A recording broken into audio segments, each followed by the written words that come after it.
Well, good morning, and thank you all for being with us today. Let me start by talking about and asking you to talk about the trilateral relationship between the United States, Russia, and Ukraine. Yesterday, we saw in this room a rousing and inspiring video address from President Zelensky. David Haass has aptly described President Zelensky as the Churchill of our times, meaning a leader with vision, courage, the leadership skills to motivate a country. So if Zelensky is really the Churchill of today, what does that mean for America and America's role in the world? We have frequently spoken of America as the indispensable world leaders. In recent years, pre the invasion, we've seen numerous challenges to U.S. leadership in the world.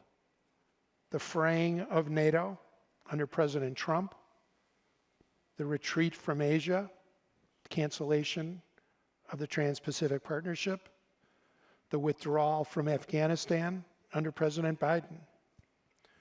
Richard, let me start with you and ask you to address the question, where is America's leadership today? Has President Biden, through his actions over the last several months, been able to reinvigorate and reassert American leadership? First of all, it's good to be here and to celebrate what David Haass has done with this organization. And he's been a model for those of us who also work in the nonprofit field. David's just been a great friend and, again, something of an inspiration. So I just wanted to start with that. Thank you. Before I turn to the politics at hand. Look, the president is fond of saying America is back, and to some extent, but also not quite. I think what we've done in Ukraine is for the most part impressive. He and the administration get high marks for the reinvigoration of the Atlantic Alliance. I think the president made the right strategic decision about how to defend important interests, at the same time not risking a direct confrontation with Russia. I think he's threaded the needle fairly well. So I think that's good, but that's not the totality of America's role in the world. Obviously, we are weakened by what's going on at home. We're meeting here this morning. Well, at the same time, the January 6th hearings are going on. And it's very hard to be a leading country in the world, much less a spokesman for democracy, if we're so divided at home, and if we have a political system or a society that few will want to emulate. So that clearly holds us back. We tend not to think of domestic politics or even our economy as national security issues, but guess what? They are. You mentioned Afghanistan. I think we were wrong on what we decided and how we carried it out. You mentioned our moving away from the Trans-Pacific Partnership. In some ways, we've taken one of the basic legs of American foreign policy, the big aspects of the international economic leg, and we've taken it away, so we're weakening ourselves there. A lot of people think they're very tough on China. Well, it's very tough to be tough on China if the United States is not involved in Indo-Pacific economic relations.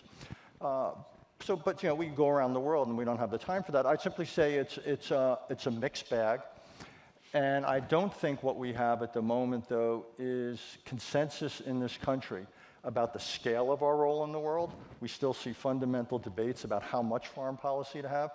We don't have consensus about the priorities for American foreign policy.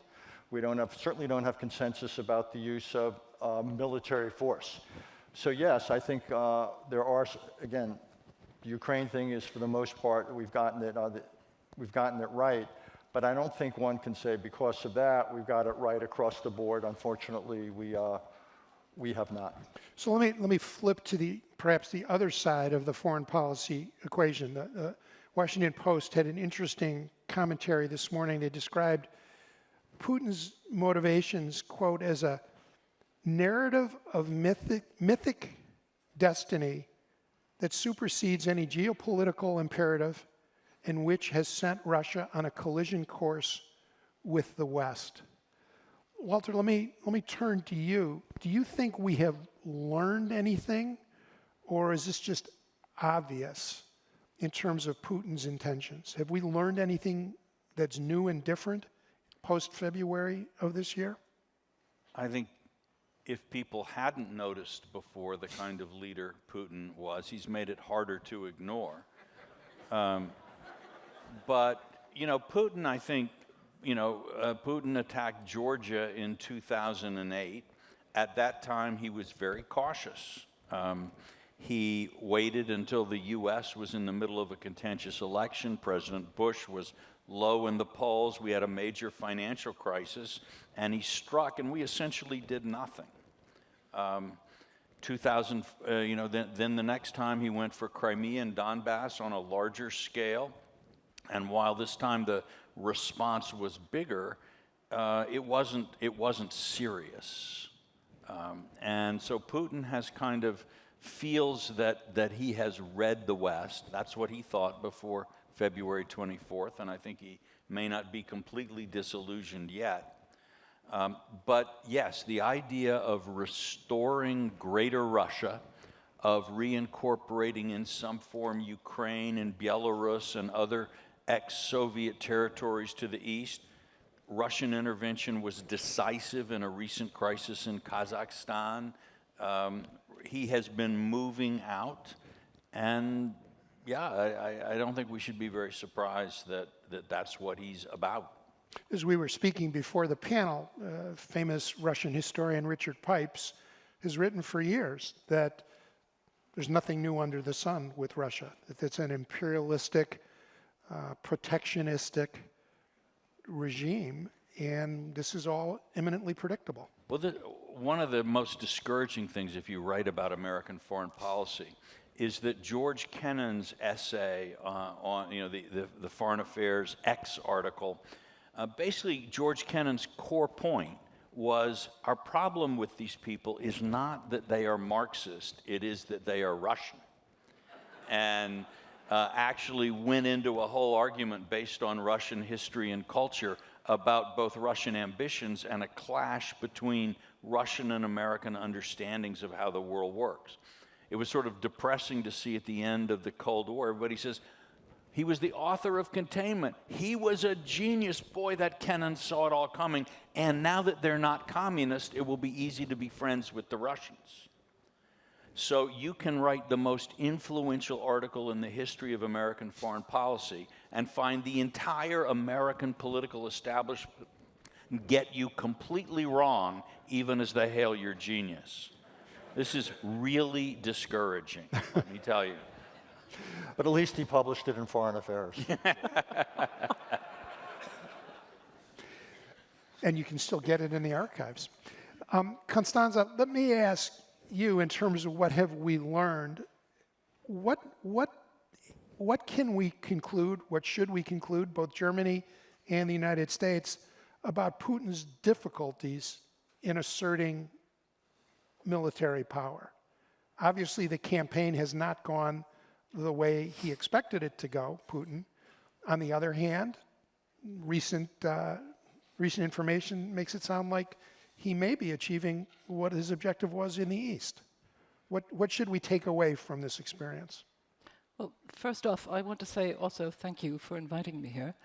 And I think for me the situation is a little different than for Walter and for Richard. I'm a German, a Protestant, and the daughter of war children, and I think my parents would have been very moved if they were still alive to find me invited to this panel. So thank you very much for that too.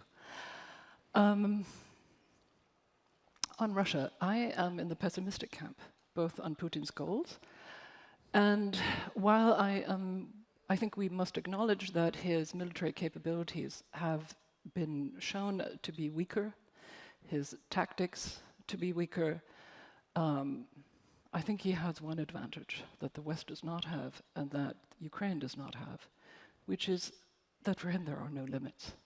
There are no limits on how he treats his soldiers, many of whom are from ethnic minorities in the far east of Russia who were tricked into this campaign, who are being brutally sacrificed to these imperialist goals.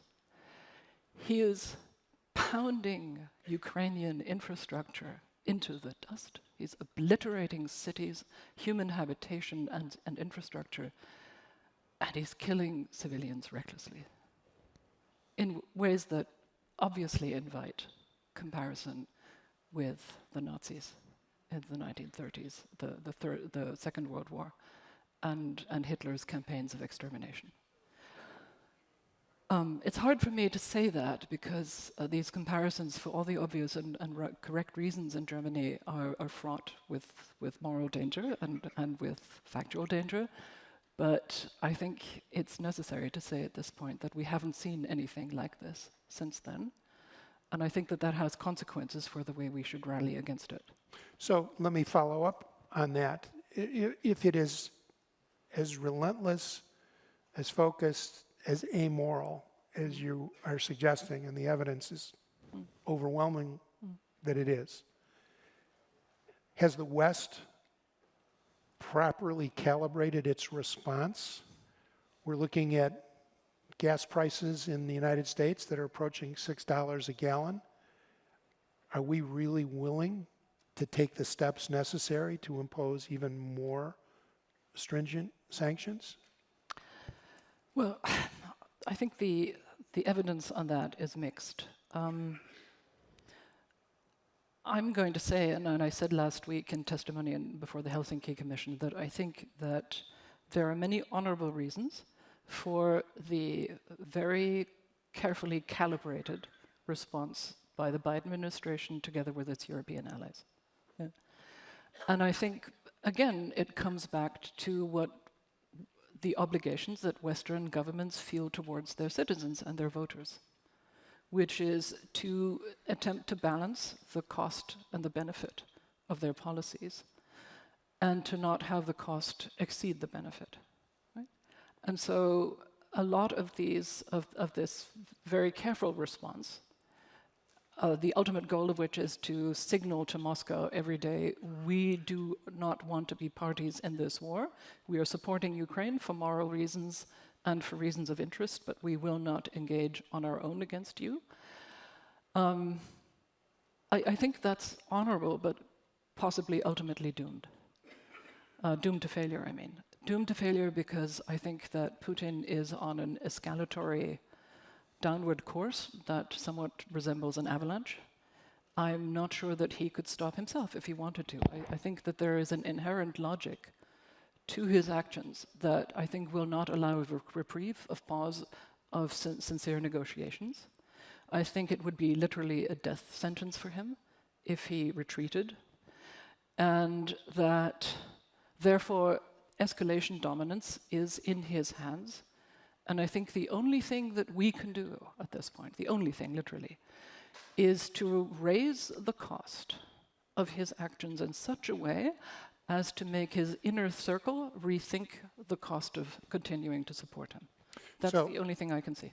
So Richard, let me ask you, did the president wittingly or unwittingly take an important negotiating tool off the table by saying proactively and preemptively he will never send American troops? I don't think so. I think what he did was correct, and in part it gets to something about Mr. Putin. He is in many ways unconstrained. I can't see the faces too clearly in this room, but those of you who are of my generation will obviously recall the Cuban Missile Crisis. I would simply say Nikita Khrushchev acted with far greater collective leadership and institutional constraint than Vladimir Putin does now. Vladimir Putin has systematically deinstitutionalized government in Russia. Yeah. And I think we have to act carefully. So that's why I think the indirect approach, rather than have the United States put troops on the ground or planes in the air, I think is right. I don't think Mr. Putin, by the way, is going to escalate against NATO. If he can't defeat Ukraine handily, he knows what would happen if he took on NATO. He knows he can't lose. I agree 100%. What's not clear to me what his definition of enough or a non-loss, even if it's, and we may find out. But I think But I think we need to act with a degree of restraint simply because we cannot count on him. But that doesn't mean that we also have to give Ukraine the means it needs. And I would say if there's a criticism of what we're doing, I'd say two criticisms. One is there's probably more we can and should be providing Ukraine in the way of conventional armaments. And the biggest weakness, and I agree 100% with what Constanze said, the biggest weakness right now is the West is still funding Mr. Putin's war effort. The idea that hundreds of millions of dollars are going into Russia every day from Western Europe for purchases of Russian gas is an outrage.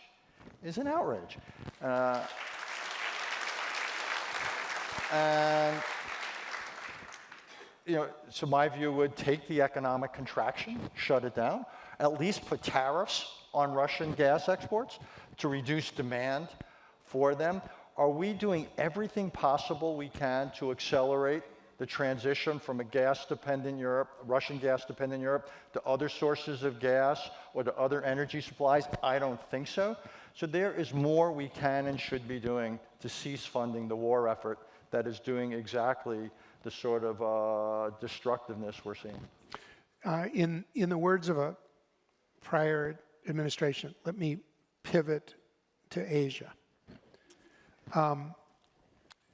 Secretary Blinken, in a speech given 2 or 3 months after the start of the invasion of Ukraine, described China as the most serious challenge to the international order and a test for U.S. diplomacy. So even in the face of Ukraine, Secretary Blinken in the Biden administration said, pay attention to China. This is the whole game. I want to, Walter, pivot to you, pointing to a couple of recent events which in isolation may not mean anything, but we may look back on this as, boy, this sure looked like 1935 in Asia when we weren't paying attention to what Japan was doing. I point to the foreign minister of China's recent trip through the Pacific Islands and the recent agreement or treaty signed with the Solomon Islands, in which for the first time China said they would come to the military defense of the Solomon Islands, a historic U.S. ally.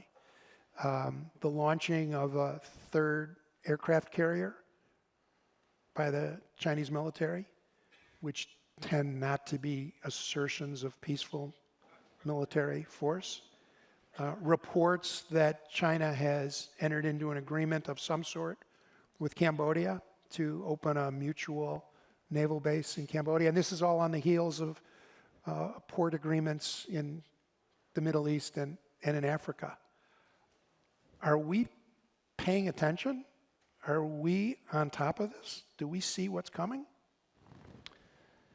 It is interesting. We've been talking about the pivot to Asia for a long time. I've just come back from a week in India, a week in Indonesia. People there don't actually seem to think we've done a lot of pivoting. We do a lot of talking. I think when historians come back to look at the last 15 years of American policy in Asia, they'll notice that in, say, 2008 or so, American military superiority in the Western Pacific was so high that there was really no prospect of China invading Taiwan, the mainland invading Taiwan. Today, we hear of war games in which, in fact, the Chinese succeed. There was not a big debate in the United States in those years, not a big public debate, not an awareness. We are letting the military balance slip away in a way that is profoundly destabilizing. We had, just as we were failing to counter Russian moves in the Caucasus, the Donbass, and Crimea, China built those islands in the South Pacific, said, oh, we won't use them, we won't militarize them, and we essentially did zero. In fact, we continued to watch the military balance tip in China's direction. It's not surprising to me that Putin should have thought that the West was no longer the force that it had once been. It's not a surprise that people both in Asia and in Moscow were smelling weakness. We haven't really seen, I think, anything like a sufficient awareness in this country of how far things have slid. You know, we're not at the precipice yet, but the margin of safety is significantly narrower than it was a decade ago or 15 years ago. We will need to do foreign policy differently if we go anywhere, and if we're going to succeed. And let me just add, too, that when I talk to people in Asia or in Europe, for that matter, what they often say is, look, you people elected George W. Bush, and you had one kind of foreign policy. Then you elected Barack Obama. You had a completely different kind of foreign policy. You elected Donald Trump, and you went off in yet another direction. Now you've elected Joe Biden, and you're doing this. But we don't think you know what you'll be doing in 1, 2, or 3 years. We cannot count on anything you say. All right?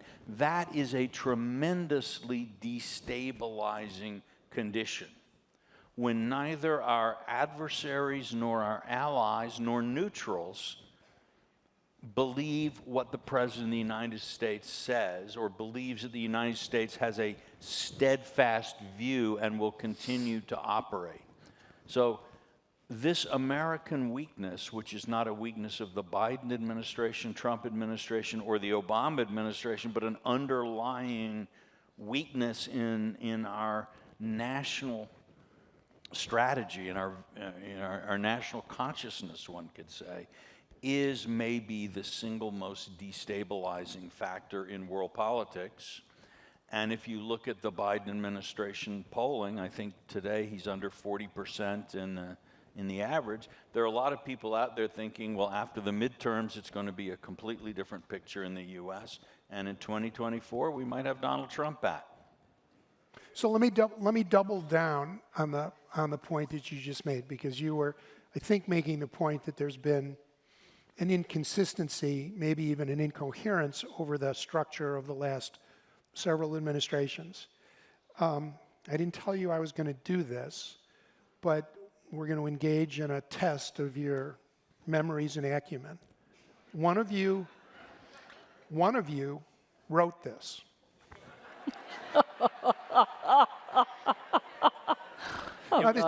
It was Constanze. It's actually not a gotcha.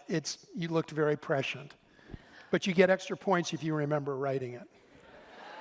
One of you wrote, "Shortcomings here at home," speaking about the United States, "directly threaten America's ability to project power and exert influence overseas to compete in the global marketplace, to generate the resources needed to promote the full range of U.S. interest abroad, and to set a compelling example that will influence the thinking and behavior of others. As a result, the ability of the United States to act and lead in the world is diminishing." Clue, you wrote it 9 years ago, before the Trump administration, at the beginning of the Obama administration. Bingo, you win. Foreign policy begins at home. True. Look, it was true then. What Walter said was exactly right. I see a lot of people, because of my job, I'm as president of the Council on Foreign Relations, we were talking about it beforehand, I don't have deal flow like all you people in the financial world. I have people flow and idea flow. And the most common question I get asked, and it's a version of Walter's riff, is what's the aberration and what's the norm? We just experienced 4 years of Donald Trump. Before that, we had Barack Obama. We had the war in Iraq. Now we have Joe Biden.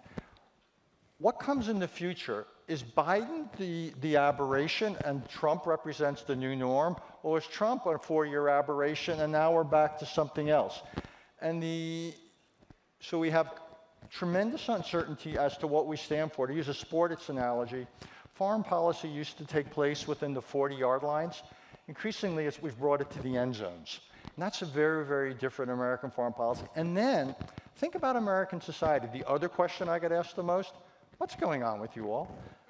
Guns, opioids. You had an excess of supply of vaccine. The rest of the world had an excess of demand.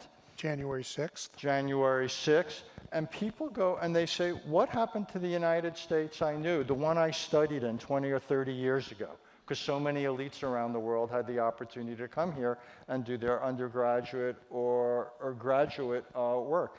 So again, I know we're going to be talking about Walter's book in a second, but authors can't help but refer to their own. I give talks all the time, and I thought, I'm always asked, what's the biggest threat? Is it Russia? That's where we began. Is it China? Is it Iran? Is it North Korea? Is it terrorism? Is it climate change? And the answer is, these are all enormous threats. The biggest threat to American national security is America. We have become our own biggest threat. And I'm writing a book about democracy and about whether we can save our democracy and continue to function as a coherent, cohesive society. And for the first time in my life, I can't answer that question with confidence. And that to me is that we've arrived at a really perilous point, not just out there, but here. Constanze, let me give you the last word as our guest. Chancellor Scholz recently referred to Ukraine and German foreign policy as Zeitenwende, that we are at a Watershed. a turning point in, and we can see it happening in the funding of Ukrainian transfer of arms to Ukraine, the reinvigoration of German spending on the military, at least talk about reconfiguring energy dependence on Russia. Maybe it's just talk so far. Is that the point that Richard's making, that Germany, Japan, perhaps Israel, can no longer count on the United States? And can we rehabilitate that? Okay, wow, that was a really complicated question. Let me start by saying I once wrote a German constitutional law PhD on direct democracy in America. So, and my dad, well, I called my dad a war child. He was actually a juvenile POW, and American POW, because he swam the Elbe to escape the Russians in February 45 near Dresden. And my dad used to say to me, we can trust the Americans and the Brits never to do the kind of horrific things that we did. And few things to me are as painful and as scary as watching people applaud actual fascism here in America, a homegrown fascism in America. That to me was always inconceivable. I have just huge admiration for the American constitutional tradition.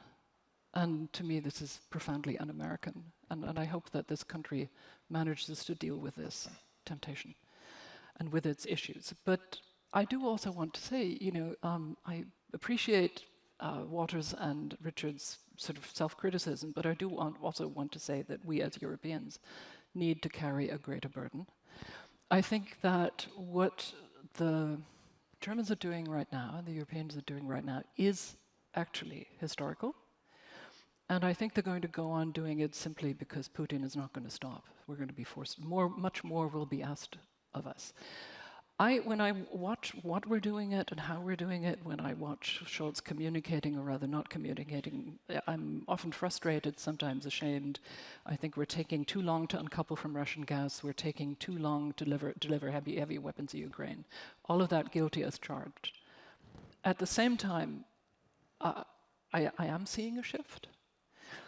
And I want to say one thing to you, since you very kindly gave me the last word. I think that we are now in a transatlantic relationship that has fundamentally changed.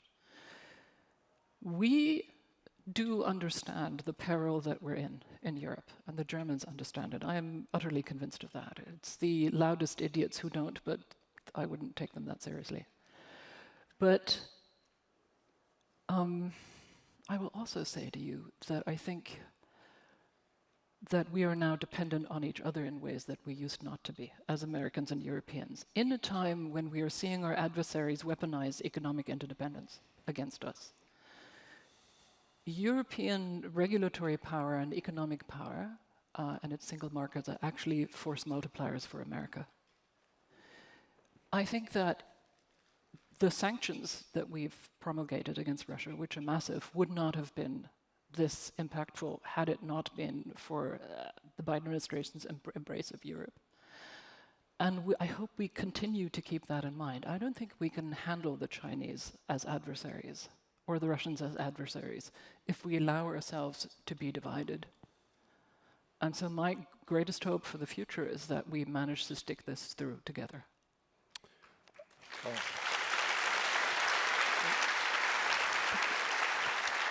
Okay. Well, I promised I was going to give you the last word, but I'm a lawyer and I can't resist. Of course not. We come as members of AJC to Global Forum not for happy talk. I mean, there's obviously a fair amount of happy talk in our presentations, and that's good. But I think this has been a wonderful conversation and a sobering conversation. David likes to make the point that we may be entering a post-Cold War world, two posts. We may be looking at a change in the international order, whether it's because of energy, whether it's because of the rise of China, whether it's because of our perhaps failure to respond appropriately to the threat from Putin. We are truly at an inflection point, and I hope you will agree with me that our panel has been clear-eyed and sober and enlightening, and please join me in thanking them for a wonderful conversation. Okay. Thank you. It was great. Walter.